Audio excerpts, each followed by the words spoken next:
There are some losses that don't happen in front of cameras. No dramatic breakups, no public statements, no explosive headlines at first. Just silence.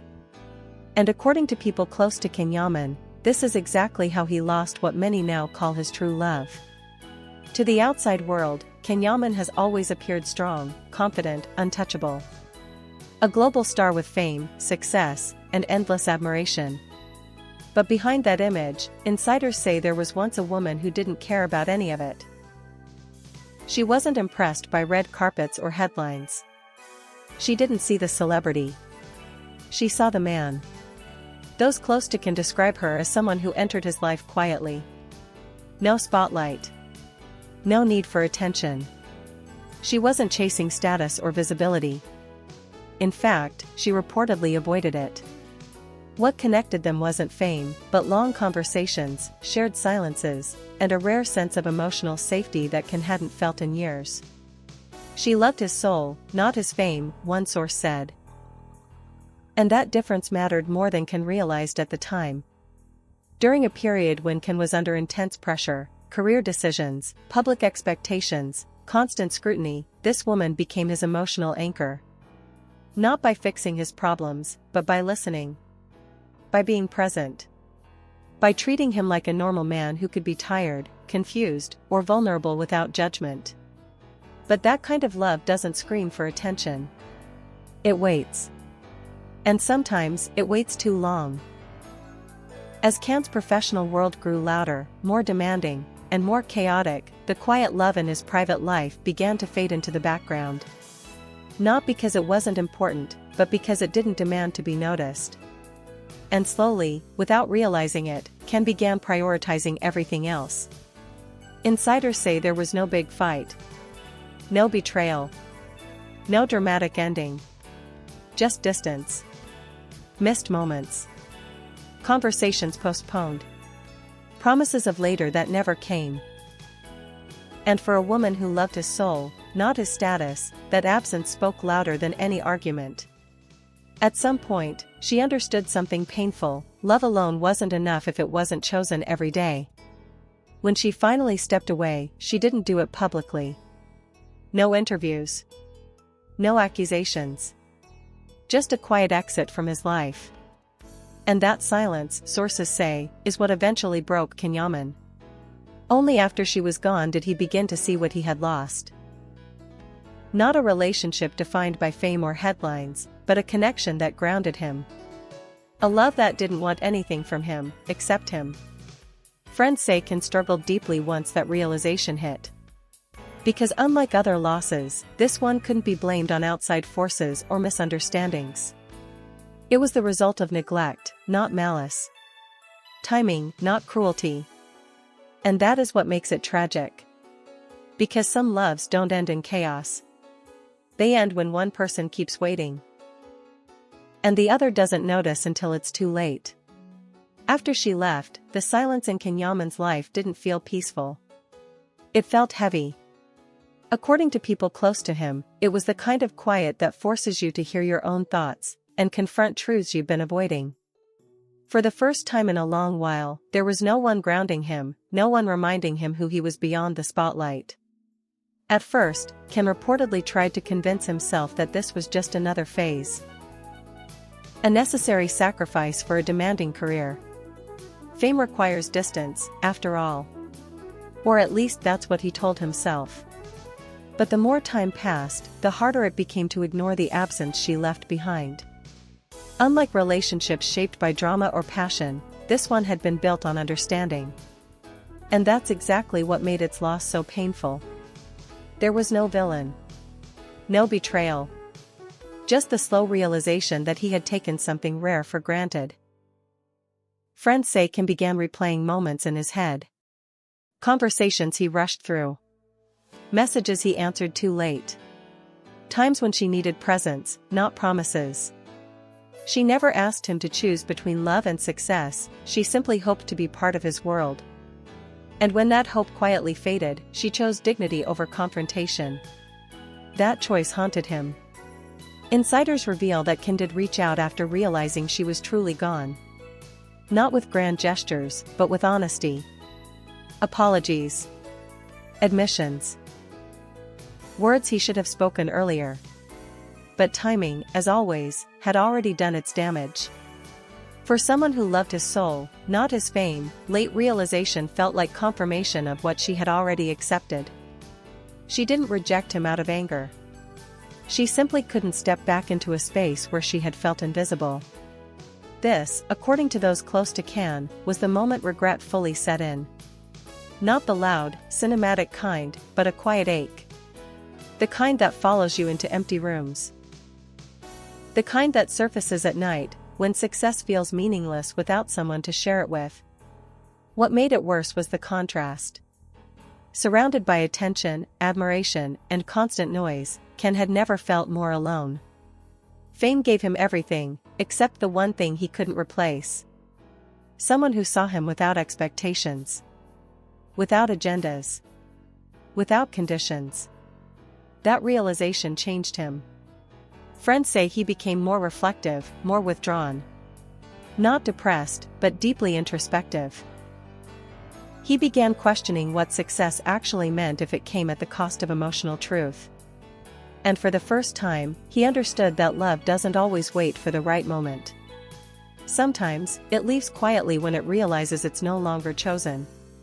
The tragedy wasn't losing her. The tragedy was realizing that she had loved him in the purest way possible, and that he had been too distracted to recognize it when it mattered most. And while the world continued to see Yaman as a man who had everything, he knew the truth. He had lost the one person who loved him when he was nothing more than himself. As time passed, the question that followed Yaman everywhere was no longer about her, it was about himself. According to people close to him, the pain slowly shifted from loss to self-examination. Not why did she leave, but why didn't I hold on? This was the phase where the regret matured. Where excuses no longer worked. Fame, pressure, schedules, all of it sounded hollow when placed next to the truth. She hadn't asked for perfection. She hadn't demanded sacrifice. She had only wanted consistency. Presence. Choice. Friends say Kim began to understand that love isn't proven in dramatic moments, but in ordinary ones. In showing up. In listening without distraction. In choosing the same person even when life becomes loud. And this realization hit hardest because he knew she had done exactly that for him, until she couldn't anymore. There were moments, insiders reveal, when Kim considered trying again. Not publicly. Not impulsively. But quietly, carefully. He wondered whether love like that ever truly disappears, or if it simply waits behind closed doors. But doubt followed closely behind hope. Had too much been said by silence? Had too much time passed? What stopped him wasn't pride. It was respect. Those who know him say Ken understood something crucial: real love cannot be reclaimed on demand. It can only be welcomed back if it still wants to return. And forcing a conversation, reopening wounds, or offering regret instead of presence would only repeat the same mistake. This awareness marked a turning point. Ken stopped looking backward for answers and started asking harder questions about the future. What kind of man did he want to be? What kind of love could he sustain? And what was he willing to protect this time? The loss changed the way he approached people. He became more selective, not emotionally distant, but emotionally intentional. No longer impressed by admiration alone. No longer comforted by attention. He had learned the difference between being wanted and being understood, and he wasn't willing to confuse the two again. Insiders say there are still moments when he thinks of her. Not with desperation, but with gratitude. She represents a time when love was simple, honest, and unburdened by image. And while that chapter may be closed, its lesson remains open. What makes this story tragic isn't that he lost her. It's that he lost her at the exact moment he became capable of loving her the way she deserved. And that kind of irony leaves a mark no fame can erase. As Yaman moves forward, one thing is clear to those around him: he carries this love not as a wound, but as a compass. A quiet reminder of what matters when the noise fades. some loves don't come back. But they still shape who you become. Acceptance doesn't arrive all at once. According to those close to Yaman, it came to him slowly, in fragments. Not as relief, but as a calm understanding that some losses are not meant to be reversed, only understood. And with that understanding came change. This was the phase where Ken stopped asking what if and started asking what now. The pain was still there, but it no longer controlled him. Instead, it reshaped him.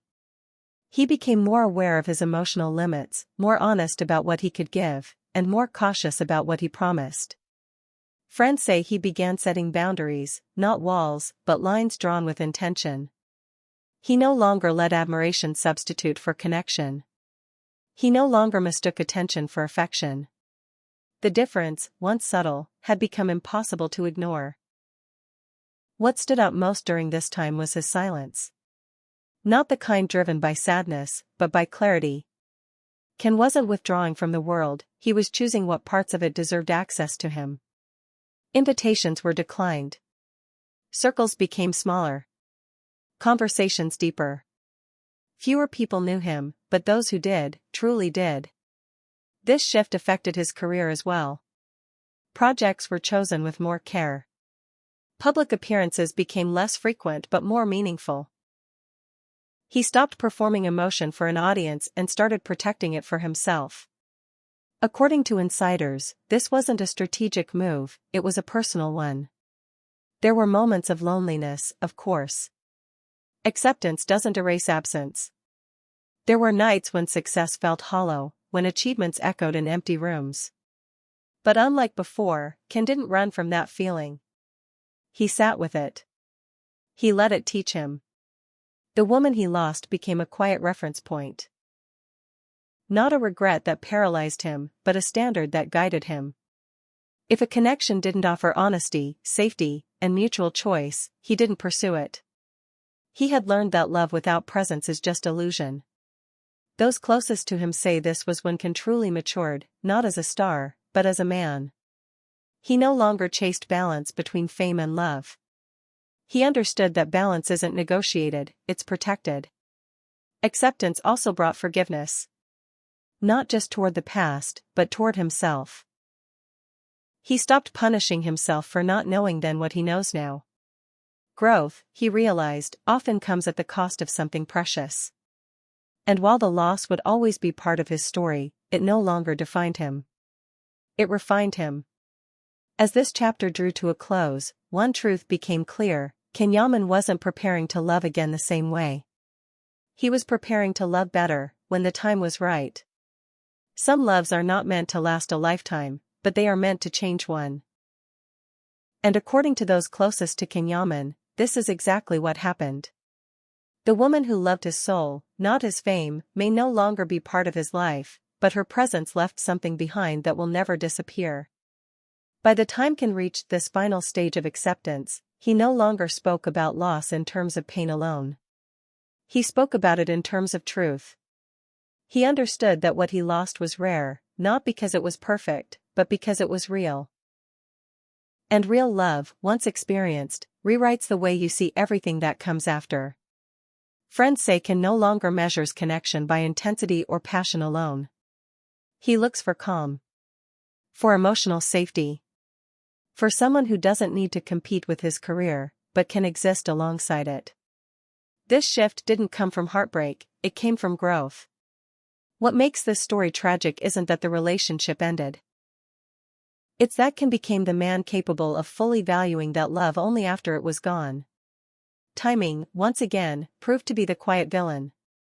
Not cruel, not dramatic, just irreversible. Yet there is no bitterness in how he remembers her. No resentment. Only respect. She didn't leave to hurt him. She left to protect herself. And in doing so, she unknowingly taught him the most important lesson of his life: love is not about being impressed, but about being present. Today, Yaman carries that lesson with him. In how he chooses people. In how he sets boundaries. In how he protects his inner world from noise and illusion. Fame still surrounds him, but it no longer defines him. It never truly did, she saw that before anyone else. Insiders say there are moments when he smiles at the thought of her. Not with regret, but with gratitude. Because loving someone who expects nothing from your success is a gift few ever receive. And losing that love forces you to grow in ways comfort never could. This chapter ends without reunion, without reconciliation, without promises of what might still happen. And that's what makes it honest. Some loves don't return. They simply remain, as memory, as guidance, as quiet proof that you were once seen for who you truly are. Yaman didn't lose his true love because she walked away. He lost her because life moved faster than awareness. And yet, through that loss, he found something just as powerful: clarity. Not every tragic love story ends in despair. Some end in transformation. And for Yaman, this love, the one that loved his soul, not his fame, will always be the one that changed him forever.